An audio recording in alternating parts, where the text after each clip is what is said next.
Welcome to Pindar Poetry. We hope you learned something new. You start by cutting the fuel, shut the main valve fully, clockwise until it stops, and ventilate the space immediately. Once done, remove pilot flames and any ignition sources, open windows and doors. Next, confirm the line is depressurized by turning a nearby appliance control to off and bleeding residual pressure at a test port if present. Make sure you have an adjustable wrench, approved pipe thread sealant, and a handheld gas leak detector ready. You'll need them right away to avoid surprises. Now continue by loosening and removing the faulty connector. Inspect the threads and the ferrule for nicks or deformation because damaged parts must be replaced.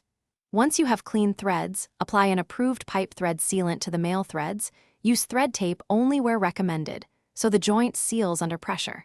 Hand start the fitting to avoid cross-threading, then use the wrench to tighten to the manufacturer's torque spec. After assembly, do a preliminary visual check for gaps and alignment before testing. For final steps, restore gas slowly. Open the main valve a quarter turn then fully, watching pressure gauges and relighting pilots following appliance instructions. Once pressurized, spray a 1 soap solution on each joint or scan with an electronic detector. Bubbles mean a leak. Run appliances for a few minutes while observing for odor or irregular flame. If you see bubbles, smell gas, or a detector alarms, shut the valve immediately and evacuate. Then call a licensed gas technician. Do not rely on. Thanks for watching. Consider subscribing if we helped you.